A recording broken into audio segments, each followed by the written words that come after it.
अगर मैं आपसे कहूं कि भारत में एक ऐसा गांव है जहां आज भी लोग 1950 के कपड़े पहनते हैं, रेडियो पर पुराने रामधुन बजती है, लोग चिट्ठियों से खबर भेजते हैं और सबसे डरावनी बात, उन्हें पता ही नहीं कि दुनिया 2025 में पहुंच चुकी है। जो भी इस गांव में जाता है वो समय में कैद हो जाता है, उसका मोबाइल बंद हो जाता है, घड़ी रुक जाती है और उसका शरीर धीरे धीरे उस दौर का हो जाता है। एक ऐसी जगह जहां समय चलता नहीं बल्कि खाता है इंसानों को, उनकी यादों को, उनकी पहचान को। कहते हैं यह गांव एक समय श्राप से ग्रस्त है जो इंसान को नहीं उसके भविष्य को कैद कर लेता है। और आज हमारी कहानी शुरू होती है आरव नाम के एक आधुनिक लड़के से, जो इस गांव का सच जानने के लिए वहां गया, लेकिन उसे नहीं पता था कि वह अपने भविष्य को नहीं बल्कि अतीत को देखने नहीं जा रहा, बल्कि उसी अतीत में हमेशा के लिए कैद होने जा रहा है। कहानी शुरू होती है। आरव एक मशहूर टाइम रिसर्चर जिसे टाइम ट्रैवल के रहस्यों में दिलचस्पी थी। एक दिन उसे एक पुरानी फाइल मिली। गाँव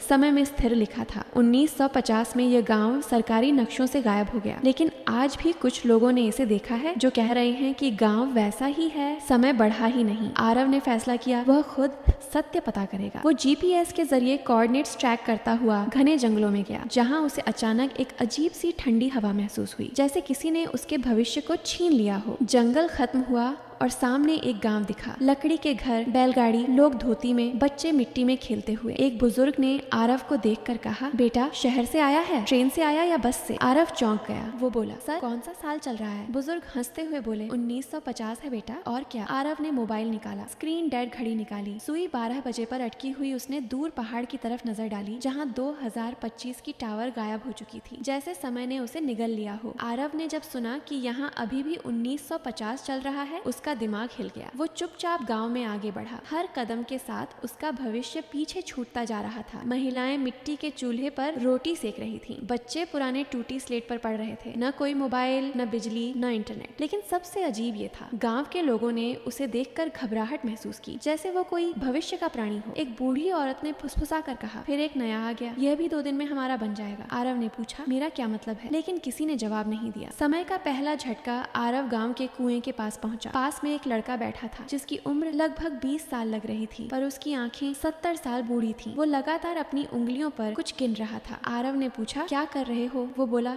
दिन गिन रहा हूँ। मैं 1965 में पैदा हुआ था, लेकिन अभी भी 20 का हूँ, क्योंकि यहाँ समय बढ़ता नहीं, बस रुकता है और फिर उल्टा चलने लगता है। आरव ने झटका खाया, लेकिन बाहर तो 2025 चल रहा है। लड़का अचानक उसकी तरफ पलटा। उसकी आंखों से खून जैसा पानी टपकने लगा और वो बोला, यहाँ बाहर की दुनिया का समय काम नहीं करता, यहाँ का समय अपना मालिक खुद है। सच्चाई की पहली परत। आरव को गांव के प्रधान के पास लाया गया। प्रधान का चेहरा शांत था, लेकिन उसकी आवाज कहीं गहराई से आती थी। प्रधान, हर 75 साल में एक व्यक्ति बाहरी दुनिया से आता है। वो सोचता है कि वो यहाँ से बाहर चला जाएगा, पर वो यहाँ का हिस्सा बन जाता है, क्योंकि यह गांव चुनता है कि कौन रहेगा और कौन जाएगा। आरव, लेकिन क्यों? ये गांव एक ही समय पर कैसे अटका हुआ है? प्रधान ने जवाब दिया, क्योंकि ये गांव समय का कैदी नहीं बल्कि समय का मालिक है। यहाँ जो भी प्रवेश करता है उसका भविष्य यहीं पर खत्म हो जाता है। जैसे ही प्रधान ने ये कहा, दूर मंदिर की घंटी बजी और पूरा गांव अचानक सन्नाटे में जम गया। लोग वहीं रुक गए जैसे पुतले हों। मिट्टी का धूल हवा में रुका हुआ था, जैसे समय थम चुका हो। आरव हिल भी नहीं पा रहा था। समय की घंटी, मौत की शुरुआत। एक गहरी आवाज आई, जो 2025 से आया है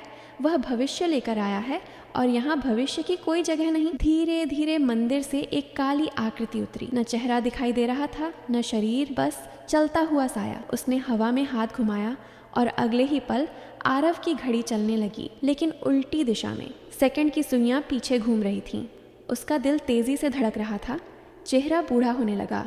वो चिल्लाया, रुको! समय का अंतिम नियम। प्रधान ने कहा, इस गांव से बाहर जाने के लिए तुम्हें या तो अपना अतीत त्यागना होगा या अपना भविष्य। तीसरा विकल्प है, यहीं रहो हमेशा के लिए। आरव के सामने 3 रास्ते आए। 1, मंदिर का दरवाज़ा, जहां प्रवेश करते ही व्यक्ति अपने सभी यादें खो देता है और सदा के लिए गांव का निवासी बन जाता है। 2, कुएं का गहरा तल, जहां कूदने पर व्यक्ति भविष्यहीन हो जाता है और 1950 के चक्र में हमेशा के लिए शामिल हो जाता है। 3, तीसरा रास्ता, एक काला दरवाज़ा, जहां से अब तक कोई वापस नहीं आया। वो अकेला ऐसा रास्ता था जो शायद 2025 की ओर जाता था। आरव ने गहरी सांस ली। उसने काले द्वार की ओर कदम बढ़ाए और जैसे ही उसने दरवाज़ा खोला, दुनिया ने अपना समय बदलना शुरू कर दिया। 1950 और 2025 आपस में मिलने लगे। आसमान चटकने लगा और समय पिघलकर आरव के शरीर में समाने लगा। अचानक एक तेज रोशनी फैली और सब कुछ अंधेरा हो गया। अंतिम दृश्य, लोग सुबह अखबार पढ़ रहे थे। हेडलाइन थी, एक रहस्यमयी गांव अचानक नक्शे पर वापस प्रकट हुआ। लोगों ने एक अजीब आदमी को देखा जो कह रहा था, मैं भविष्य से आया हूँ और अब समय हमारा गुलाम है। आरव गांव का पहला ऐसा इंसान बन चुका था जो समय से भागा नहीं बल्कि समय को कैद कर चुका था।